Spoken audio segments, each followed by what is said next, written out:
ഇതാ വത്തിക്കാനിൽ ചരിത്ര മുഹൂർത്തത്തിന് സാക്ഷ്യം വഹിക്കുവാൻ വേണ്ടി 2.5 ലക്ഷത്തോളം വ്യക്തികളാണ് ലോകത്തിൻ്റെ വിവിധ ഭാഗങ്ങളിൽ നിന്നും എല്ലാ ഭൂഖണ്ഡങ്ങളിൽ നിന്നുമായി എത്തിച്ചേർന്നിരിക്കുന്നത്.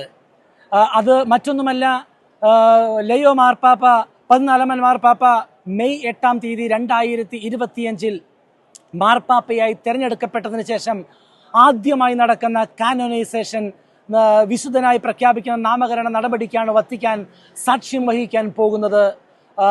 നമുക്കറിയാവുന്നതുപോലെ ഇതിനു വേണ്ടി വിപുലമായ ഒരുക്കങ്ങളാണ് ഈ നാളുകളിൽ ഇവിടെ നടന്നുകൊണ്ടിരുന്നത്. ആദ്യമേ തന്നെ ഒരു കാര്യം സൂചിപ്പിക്കട്ടെ. ഏപ്രിൽ മാസം 27-ാം തീയതി 2025 വാഴ്ത്തപ്പെട്ട കാർലോ അക്വിറ്റീസിന്റെ നാമകരണ നടപടി, വിശുദ്ധനായി പ്രഖ്യാപിക്കുന്ന നടപടി നടക്കേണ്ടിയിരുന്നത്. എന്നാൽ പരിശുദ്ധ പിതാവ് ഫ്രാൻസിസ് മാർപ്പാപ്പ രോഗബാധിതനായി ദിവംഗതനായതിനെ തുടർന്ന് അത് മാറ്റിവെക്കുകയായിരുന്നു. അതുപോലെ തന്നെ പിയറെ ജോർജോ ഫ്രെസാത്തി എന്ന് പറഞ്ഞ വാഴ്ത്തപ്പെട്ട പീറോ ജോർജോ ഫ്രെസാത്തിയുടെ നാമകരണ നടപടി, വിശുദ്ധനായി പ്രഖ്യാപിക്കുന്ന നാമകരണ നടപടിയും ഇതുപോലെ തന്നെ 3 ഓഗസ്റ്റിന് നടക്കേണ്ടതായിരുന്നു 2025. എന്നാൽ സേദെ വെക്കാന്തെ, അതായത് മാർപ്പാപ്പ മരിച്ചു കഴിഞ്ഞാൽ പേപ്പൽ ഫങ്ഷൻസ് എല്ലാം ക്യാൻസൽ ചെയ്യുന്ന ഒരു പതിവ് തിരുസഭയിലുണ്ട്. അതിന്റെ ഭാഗമായിട്ടാണ് ഈ 2 കാനനൈസേഷനും നിർത്തിവെച്ചിരുന്നത്. എന്നാൽ ഇതാ ഏറെ നാളത്തെ കാത്തിരിപ്പിന്റെ ഫലമായി, പ്രാർത്ഥനയുടെ ഫലമായി, യുവജനങ്ങളുടെ ഹരമായി മാറിയിരിക്കുന്ന വിശുദ്ധ വാഴ്ത്തപ്പെട്ട കാർലോ അക്വിറ്റീസിന്റെയും അതോടൊപ്പം തന്നെ പിയറെ ജോർജോ ഫ്രെസാത്തിയുടെയും നാമകരണ നടപടികളുടെ പ്രഖ്യാപിക്കുന്ന ദിവ്യബലി ഇന്ന് വത്തിക്കാൻ സ്ക്വയറിൽ വെച്ച് കാലത്ത് 10 മണിക്ക്, അതായത് ഇന്ത്യൻ സമയം ഏകദേശം 1:30 മണിയോടുകൂടി അത് ആരംഭിക്കുന്നതാണ്. അതിനുവേണ്ടി ലോകം മുഴുവനും ജനങ്ങൾ ഉറ്റുനോക്ക് പ്രാർത്ഥനാപൂർവ്വം കാത്തിരിക്കുമ്പോൾ ഏതാനും ചില കാര്യങ്ങൾ സൂചിപ്പിക്കട്ടെ. അതായത് 2 വ്യത്യസ്തമായ കാലഘട്ടങ്ങളിൽ ജീവിച്ചിരുന്ന വിശുദ്ധരായിരുന്നു ഇവർ.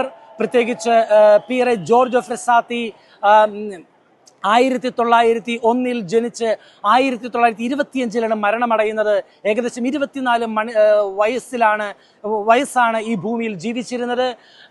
അദ്ദേഹം ജീവിച്ചിരുന്ന കാലഘട്ടത്തിൽ ഏറെ പ്രതിസന്ധികളുടെ ലോകം കടന്നു പോകുന്ന സമയമായിരുന്നു. രണ്ടാമതായി കാർലോ അക്വിറ്റീസ് 1981 ജനിച്ച നമ്മുടെ കാലഘട്ടത്തിൽ ജീവിച്ചിരുന്ന ഒരു വ്യക്തിയാണ്. അദ്ദേഹം മരിക്കുന്നത് 2006 15 വയസ്സും ഏകദേശം 5 മാസം പ്രായമുള്ളപ്പോഴാണ്. ഏതായിരുന്നാലും ഈ 2 വ്യത്യസ്തമായ കാലഘട്ടത്തിൽ ജീവിച്ചിരുന്ന വ്യക്തികളാണ് ഇവരെങ്കിലും ഇവർ തമ്മിൽ ഒത്തിരി സമാനതകളുണ്ട്. പ്രത്യേകിച്ച് പറയുകയാണെങ്കിൽ 2 പേരും യൗവന കാലഘട്ടത്തിലാണ് നിത്യസമ്മാനത്തിനായി വിളിക്കപ്പെട്ടത്. 2 പേരും രോഗബാധിതനായിട്ട് മരിക്കുന്നത്. പ്രത്യേകിച്ച് പിയറെ ജോർജോ ഫ്രെസാത്തി 24 വയസ്സിൽ മരണമടയുമ്പോൾ അത് പോളിയോ ബാധിച്ച് ശരീരത്തിൽ വൈകല്യങ്ങൾ വന്നിട്ടാണ് അദ്ദേഹം മരിക്കുന്നത്. എന്നാൽ 15 വയസ്സും 5 മാസം പ്രായമുള്ളപ്പോൾ കാർലോ അക്വിറ്റീസ് മരണമടയുന്നത് ലുക്കീമിയ, അത് ക്യാൻസർ രോഗം വന്നിട്ടാണ് അദ്ദേഹം മരണമടയുന്നത്.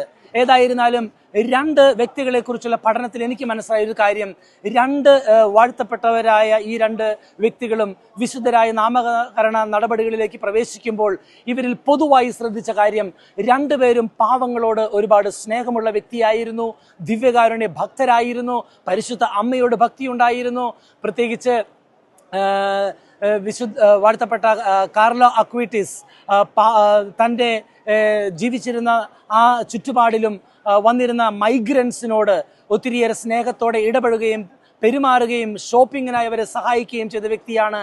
എന്നാൽ അതുപോലെ തന്നെ പേരെ ജോർജോ ഫ്രെസാത്തി ആവട്ടെ, തൻ്റെ വീട്ടിൽ ഒരിക്കൽ ഒരു അമ്മ കൊച്ചിനെയും കൊണ്ട് ഭിക്ഷ യാചിച്ചു വന്നു കഴിഞ്ഞപ്പോൾ ഫ്രെസാത്തി ശ്രദ്ധിച്ചു, ആ കൊച്ചിന് ഷൂ ഇല്ല.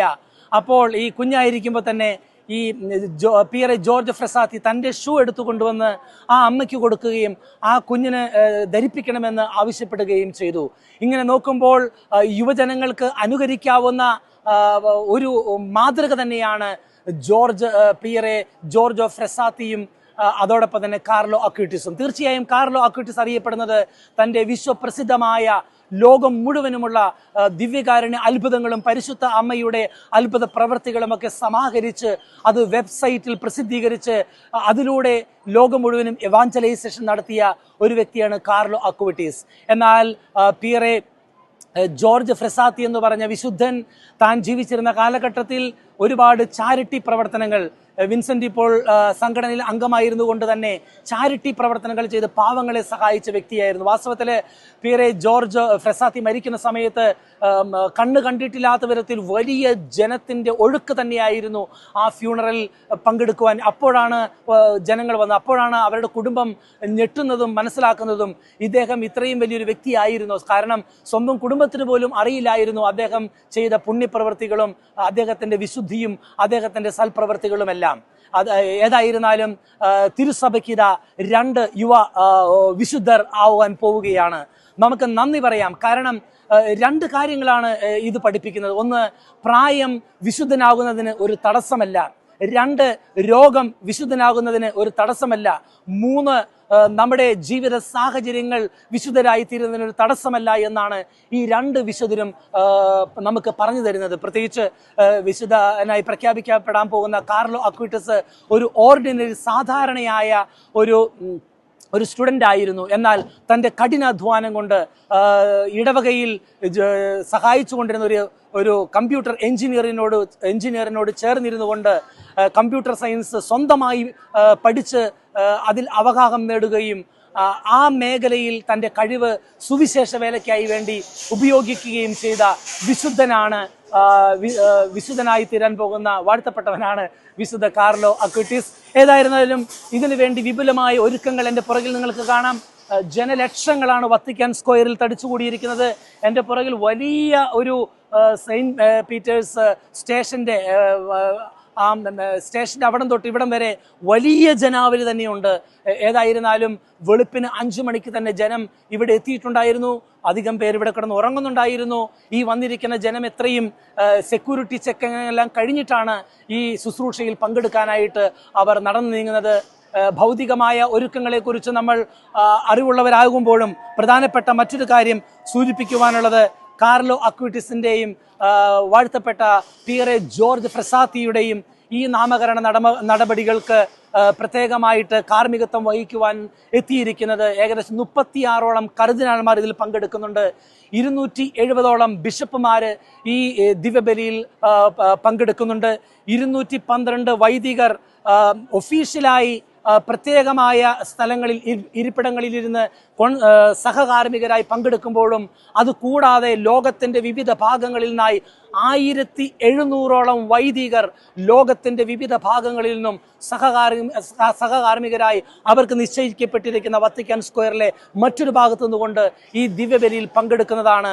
ഏതായിരുന്നാലും പോപ്പിനൊപ്പം ഈ നാമകരണ നടപടിക്ക് സഹകാർമ്മികരായി കൂടെയുള്ളത് കർദിനാൾ റോബർട്ടോ റെപ്പോളെ, ക്ലൗദിയോ ജുലിയോദോറി, മാരിയോ ദെൽപീനി, ഡൊമിനിക്കോ സൊറന്റീനോ എന്നീ കർദിനാൾമാരായിരിക്കും.